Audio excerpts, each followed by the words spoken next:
फरेब, धोखा और अत्याचार अंग्रेजों का मूल सिद्धांत बन गया था। देश में अफवाह फैलाना, धर्म और जाति को नफरत की आग में झोंक देना ही ब्रिटिश हुकूमत का मुख्य उद्देश्य बन चुका था।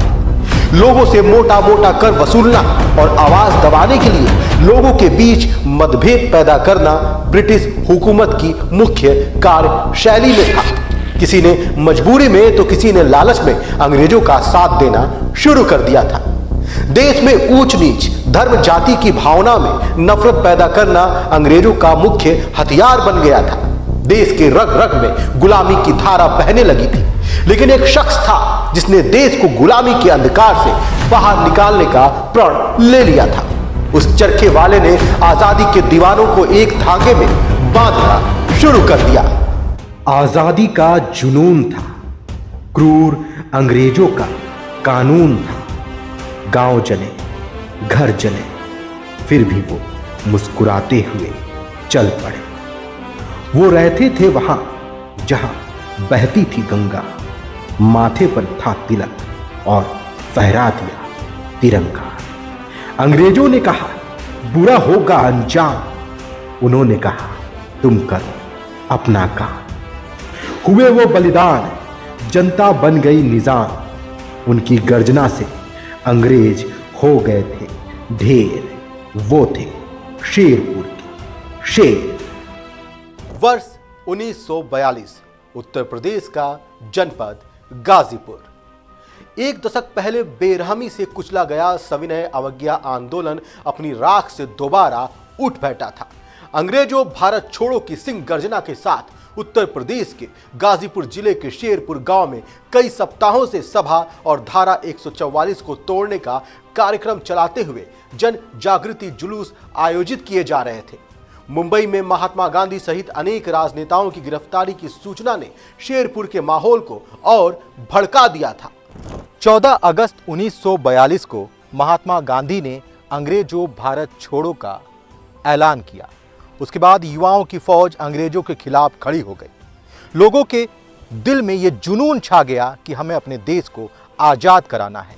आग भड़की और 18 अगस्त 1942 को शेरपुर के कुछ युवा डॉक्टर शिवपूजन राय के नेतृत्व में निकल पड़े अपने क्षेत्र को आजादी दिलवाने के लिए। 11 अगस्त 1942 शेरपुर के दो छात्रों यमुनागिरी और भोला राय ने विद्यालय में मीटिंग की और दूसरे दिन मोहम्मदाबाद के 3 विद्यालयों में हड़ताल की व जुलूस का नेतृत्व किया।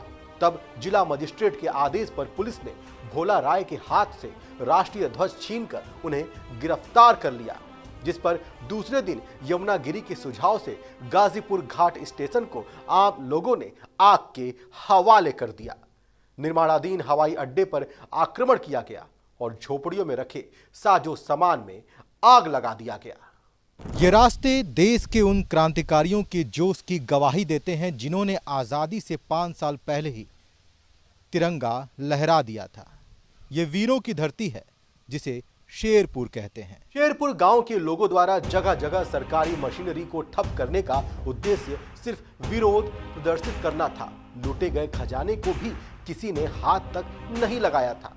व्यक्तिगत सत्याग्रह में जेल जा चुके डॉक्टर शिवपूजन राय यह अच्छी तरह जानते थे कि आंदोलन में जनता की सक्रिय भागीदारी ही रणनीति की प्रभावशीलता, वैधता और उसकी सफलता का परिचायक हो सकती है। छात्र जीवन की राजनीति और क्रांतिकारियों से निजी संपर्क को उन्होंने स्थानीय आंदोलन को सक्रिय और जीवंत बनाने में प्रयोग किया। 17 अगस्त 1942 डॉक्टर राय के नेतृत्व में कुंडेसर, हरिहरपुर आदि गांवों के नौजवानों की टोली ने टेलीफोन सेवा भंग करते हुए मोहम्मदाबाद की निचली अदालत और पोस्ट ऑफिस पर कब्जा कर वहां राष्ट्रीय ध्वज फहरा दिया। टोली के सदस्य लगे हाथ तहसील पर राष्ट्रीय ध्वज फहराने की मांग कर रहे थे, जिस पर डॉक्टर राय ने कहा, हमारा कदम जनता को पुलिस और सेना के भय से मुक्त कराना है, अतः निश्चित योजना के तहत कल यानी 18 अगस्त को ही झंडा फहराया जाएगा।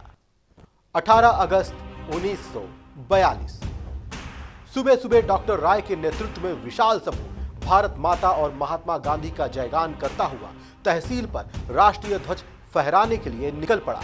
रास्ते में पड़ने वाले गांव के लोग इस जुलूस का हिस्सा बनते गए। डॉक्टर राय ने अपनी योजना समझाते हुए कहा, हो सकता है तहसील भवन पर झंडा फहराने को बढ़ने पर मैं गोलियों से भून दिया जाऊं, पर मेरे कंधे से कंधा मिलाकर मातृभूमि की बलिदेवी की तरफ बढ़ने वाले जवानों तब तक आगे बढ़ते रहना जब तक तहसील भवन पर ध्वज फहर न जाए। याद रखें, यदि पुलिसकर्मियों पर हमारा कोई भी जवान मिट्टी का छोटा से छोटा टुकड़ा भी फेंकेगा तो वह टुकड़ा हमारे कलेजे पर चोट करेगा। यह अहिंसा का चरम बिंदु था। इसी बीच विश्वनाथ उपाध्याय ने सूचना दी कि तहसील प्रांगण में पुलिस बल की संख्या 30 है। वहीं तय हुआ कि दो जवान एक एक सशस्त्र पुलिसकर्मी को पकड़ लेंगे, जिससे वे गोली चलाने में सफल नहीं होंगे और सामने से आ रहे विशाल जुलूस का नेतृत्व कर रहे डॉक्टर शिवपूजन राय तहसील भवन पर ध्वजारोहण कर देंगे। विश्वनाथ उपाध्याय दादा तिलेश्वर राय के नेतृत्व में 70 जवानों का चयन हुआ। अहरौली में जुलूस 2 भागों में बंट गया और चल पड़ा। बाजार बंद था, लेकिन सड़क के दोनों तरफ लोग इस गौरवपूर्ण नजारे को देख रहे थे। तहसील के निकट पहुंचते ही हृदय नारायण राय से संकेत मिलते ही ऋषेश्वर राय ने दीवार फांदकर 2 सिपाहियों की बंदूकें पकड़ ली। इसके बाद 20 अन्य युवक परिसर में प्रवेश कर गए। बंदूकों की छीना झपटी में नारायण राय, वंश नारायण राय, वरिष्ठ राय और राजा राय घटना स्थल पर ही बलिदान हो गए। बंदूकों की छीना झपटी में नारायण राय, वंश नारायण राय, वरिष्ठ राय और राजा राय घटना स्थल पर ही अपनी बलिदान को दे दिया।